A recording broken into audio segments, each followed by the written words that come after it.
교회를 떠나는 방식은 다음 시즌에 들어가는 것과 같은 방식입니다. 상처를 받고 상처를 내며 속상한 상태로 떠나면 적어도 그것을 해결하려고 노력해야 합니다. 그러나 대부분의 경우 사람들은 상처를 남깁니다. 때로는 실제 상처가 아닌 상상의 상처까지 만들어냅니다. 그 부분에 대해 이야기할 것입니다. 교회의 상처가 무엇인지에 대해 이야기해 봅시다. 그것이 무엇인지 아시죠? 그것은 마치 교회가 상처를 낸 것처럼 들리게 만듭니다. 현실은 친구의 상처나 결혼의 상처 또는 직장의 상처를 피할 수 없는 것처럼 더 이상 교회의 상처를 완전히 피할 수는 없다는 것입니다. 교회도 사람이 살고 있는 곳입니다. 그것은 일어날 것입니다. 상처받게 될 수도 있습니다. 아무도 완벽하지 않기 때문입니다. 완벽한 사람은 한 명도 없습니다. 아시다시피 교회가 완벽해 보여도 교회 안에는 사람들이 있고 사람들은 인간적인 생각들이 있습니다. 그리고 완벽하지 않습니다. 우리 중 누구도 완벽하지 않아서 때때로 서로에게 상처를 줄 것입니다. 어떤 사람들은 바라건대 대부분 의도하지 않는 상처를 내기도 합니다. 때때로 사람들은 엉망진창인 일을 하지만 대부분의 경우 의도하지 않는 일입니다. 그러나 여기서 우리는 기독교인이 사랑 안에서 걷기를 기대합니다. 아무튼 교회에서 일어나는 일들이 세상 사람들이 행하는 어리석은 짓을 통해 받은 상처보다 더 큰 상처가 남을 수도 있습니다. 교회가 상처를 줍니다. 우리는 그것을 더 개인적으로 받아들여야 합니다. 왜냐하면 우리는 교회에서 공급받고 사랑받고 치유받고 훈련받기를 기대하고 있기 때문입니다. 때때로 리더들이 너무 많은 고통과 부담을 가지고 있어서 제대로 상황에 대해 반응해 줄 수 없을 수도 있습니다. 제가 항상 했던 말을 기억하십시오. 모두가 다 알다시피 상처가 있는 사람들이 다른 사람들에게 또 상처를 줍니다. 그러나 교인들은 자신들이 받은 상처만을 생각합니다. 자녀들이 부모에게 받은 상처만 생각하는 것과 같습니다. 부모도 자녀들에게 크고 작은 상처들을 받을 수 있습니다. 그러나 부모는 용서로 막을 내리고 자녀들은 그렇지 못하는 경우가 많습니다. 이와 같이 교회 지도자들만이 교인들에게 상처를 주는 것이 아닙니다. 교인들도 지도부들에게 또한 상처를 줍니다. 당신이 이것에 대해 진지하게 생각하기를 원합니다.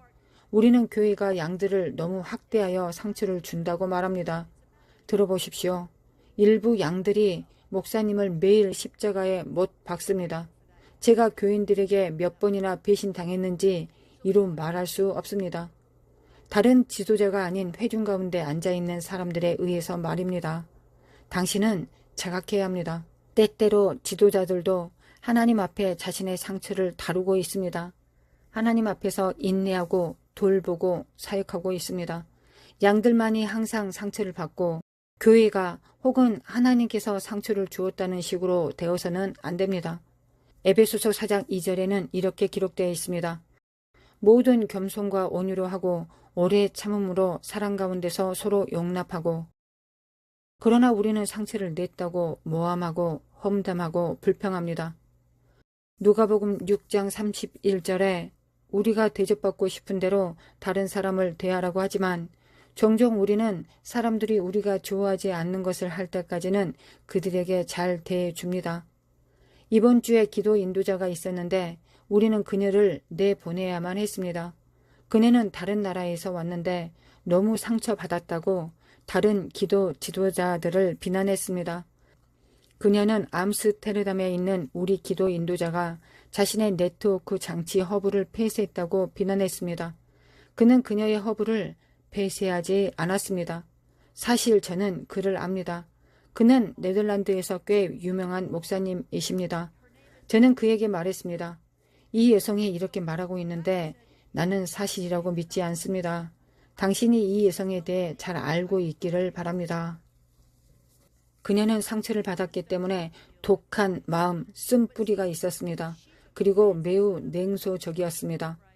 로마서 12장 10절에는 이렇게 기록되어 있습니다. 형제를 사랑하여 서로 우애하고 존경하기를 서로 먼저 하며.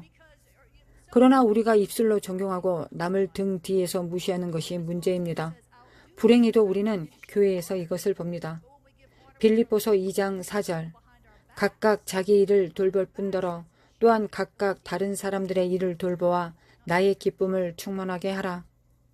종종 너무 이기적이어서 주위 사람이 상처를 받고 있다는 사실조차 깨닫지 못합니다. 또한 이것이 상처를 받는 이유이기도 합니다. 골로새서 3장 12절 그러므로 너희는 하나님이 택하사 거룩하고 사랑받은 자처럼 긍휼과 자비와 겸손과 온유와 오래 참음을 옷 입고 하지만 많은 경우 우리는 사람들이 시련을 겪고 있는 사람들을 판단하고 비판합니다. 당신은 누군가가 어떤 일을 겪고 있는지 전혀 모를 수도 있습니다. 누군가의 얼굴이 왜 그렇게 슬프고 낭망하고 있는지 알지 못할 수도 있습니다. 왜 그가 화가 난 것처럼 보일지 여러분들은 알지 못할 수도 있습니다. 어쩌면 사랑하는 사람을 잃었을 수도 있습니다. 그들의 집을 잃었을 수도 있습니다. 어떤 사고가 났을 수도 있습니다. 우리는 하나님의 집에서 판단하는 것을 멈춰야 할 것입니다. 물론 에베소서 5장 2절에 사랑 가운데서 행하라고 말합니다.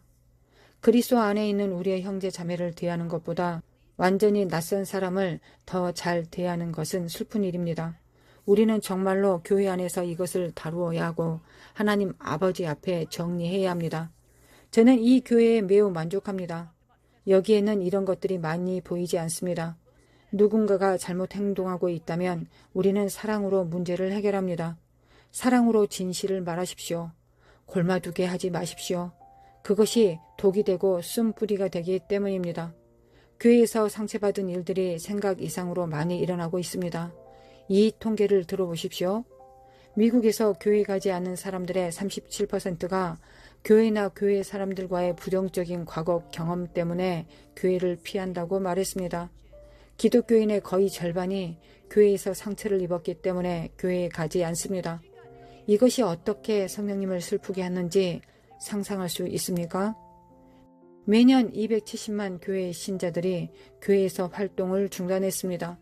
이것은 사람들이 교회를 떠나고 있다는 것으로 해석됩니다. 연구에 따르면 그들 중 많은 사람들이 어떤 종류의 학대, 환멸 또는 단순한 방치로 인해 상처받고 교회를 떠나고 있습니다. 이것은 교회의 진짜 문제입니다. 66%의 사람들이 상처의 일종인 공격으로 인해 교회를 떠납니다. 약 40%는 목사님에게 상처를 받고 20%는 다른 교인들에게 상처를 받고 20%는 교회에서 연인끼리 헤어진 상처로 인해 교회를 떠납니다. 우리는 왜 그렇게 상처를 받습니까? 무엇보다 기독교인인 사람들이 우리를 상처 입힐 것이라고 예상하지 않기 때문입니다. 우리는 사람에 대한 기대가 너무 높습니다. 몇 년 전에 성령께서 사람들에 대한 기대를 낮추라. 그러면 그들의 행동에 항상 그렇게 실망하지 않을 것이라고 말씀하셨던 것을 기억합니다. 기독교인에 대한 우리의 기대는 너무 높습니다. 우리들은 다른 사람들 관점에서 그 말을 들어야 되고 입장에서 생각해 보아야 합니다. 그러나 사람들이 무언가를 할 때 변명의 여지를 주지 않습니다. 우리는 다른 사람들이 우리에게 자비와 긍휼을 보여주기를 기대합니다. 누군가 우리에게 뭔가를 했을 때 동일한 이해를 보여주지 않거나 의심의 여지를 주기 때문입니다. 우리는 교인들끼리 서로 너그럽게 대해야 하고 상대편의 입장에서 생각해야 합니다. 이것이 우리를 향하신 하나님의 뜻입니다.